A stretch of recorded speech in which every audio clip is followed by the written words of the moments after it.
So we finally got the inside of these cavities sanded out. It didn't take that long, probably about less than 10 minutes for each one of the pickups, and the insides are just super smooth now. And I cleaned it up pretty good, and I don't think you can tell there's any modification at all. So first thing we're gonna do, I'll just do this again. Just get your jumper and kind of just twist the ends together so you can actually get it to go through the holes in the cavity. So to do the neck one, there's just a hole in the base of the cavity here. I'm just going to push that back through into the next cavity, which is in the bridge cavity. And then inside the bridge cavity, there's a line that I've already run for the bridge pickup, and then this just pushes right on through inside the control cavity. Make sure you do this before you shove your pickups in there, because mine just fit. So we've got our lines here, and again, these pickups are designated neck and bridge. There's just a little N and a B on each pickup sticker. There's a sticker on each pickup. So here's our neck one, and then there's no way you're going to be able to see this in the video because I can barely even see it with my eyes here. But there's a little microscopic, barely visible arrow on the back of this jumper that just clicks right into this this pickup, and of course you want the Seymour Duncan in the bottom right corner, whatever. So let's go ahead and just attach this jumper, and that just clips right on. Okay, no problem. Do the other one quick.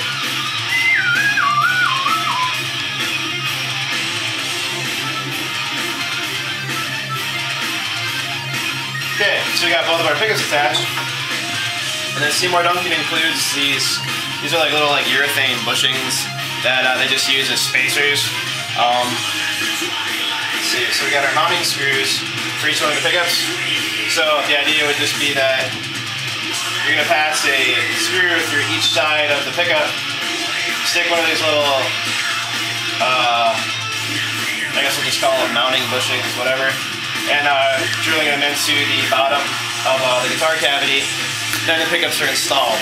Once we've done that, I'm going to come back, we're going to install the potentiometers, and then we'll solder everything together, and also install the 1/4" jack, and then we'll be all done. The pickups all installed. Pretty happy with the way they came out.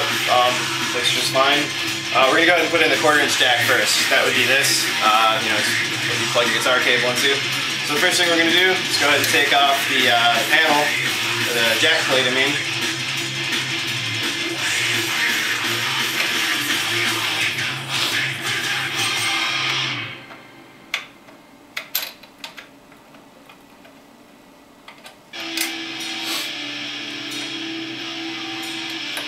I know this is really exciting television here.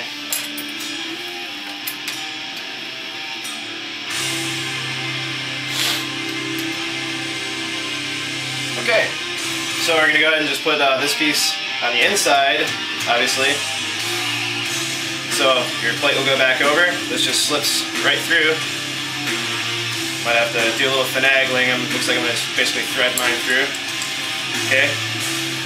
There's a nut that was included in the kit that goes on the outside to hold it on to the base plate. Just put that together. We'll tighten that up with a wrench a little bit later, but for right now, we're just going to reinstall this back inside the guitar, where it will be soldered to everything else. Components are just a little bit bigger than the width of the drill, or the allotted space, so we're just going to kind of fold it all in there.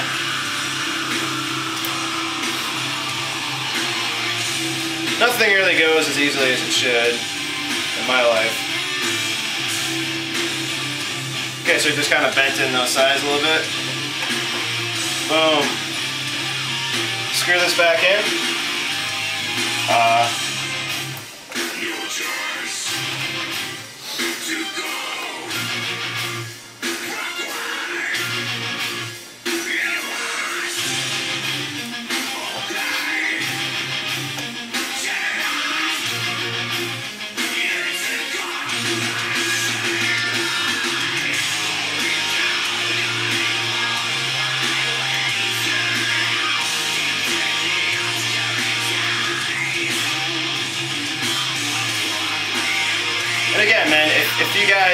buying a set of blackouts to replace your EMGs with, don't do all this. Just swap out your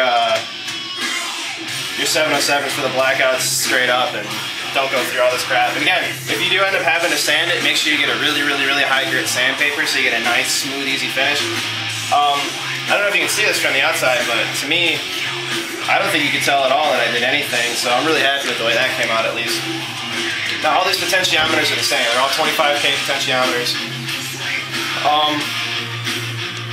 You got all the mounting hardware included with the kit. So you're just going to go ahead, you're going to come through the back of the control cavity where you got this like 15 feet of lead wire coming off your pickups.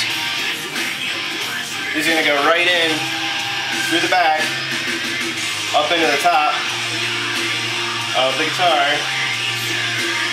Let's see, those are going to fit. So obviously we pulled our knobs off from before when we did this. Knobs are going to stick right back on. We're going to screw these in, and we'll come back and wire it all up. So here's what's up, folks.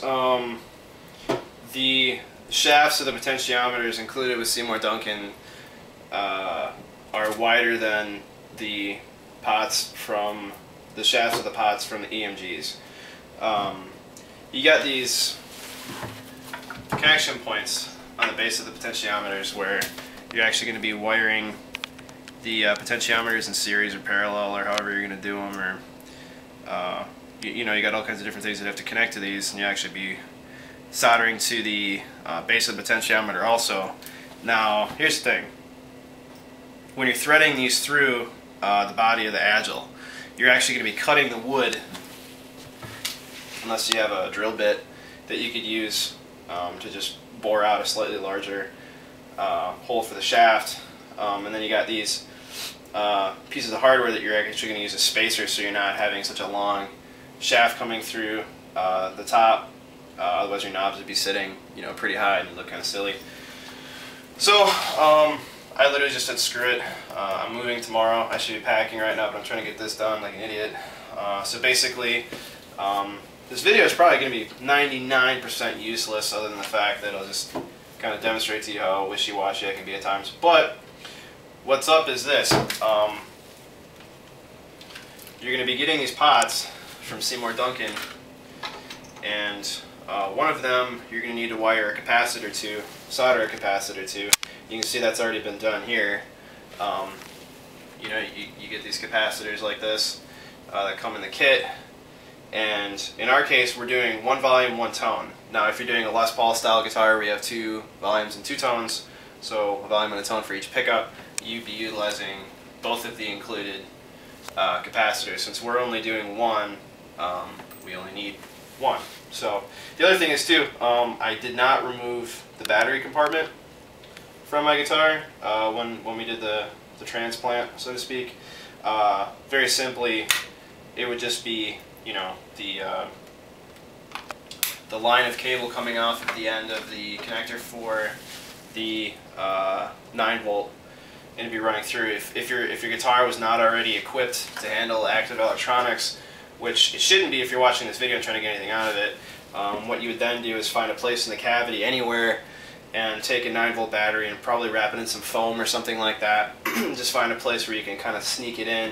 And again, if you're doing the 18-volt modification, obviously you'll just be doubling your needed space. So in our case, we've installed both potentiometers back into the guitar. We have our capacitor already wired in, okay. We have our lead lines coming off of our pickups, which just need to go back onto the potentiometers and then through the switch. And this is for the active electronics. This is coming through the battery compartment. And then we're going to be wiring into the 1/4-inch jack. And then that'll really be it. It's been kind of a headache, I gotta admit, and especially right now with the timing, it's just terrible for me. I fucked up those inlays. You know, I'm just bouncing back from being sick, and we move into our house tomorrow, so I don't know what the hell I'm doing screwing around with all this stuff. But yeah, basically, if you're going to be putting the blackouts into an Agile, just be ready for everything to not fit, because nothing is fucking fit, honestly. The potentiometer shafts don't fit. The pickups didn't fit into the body guitar.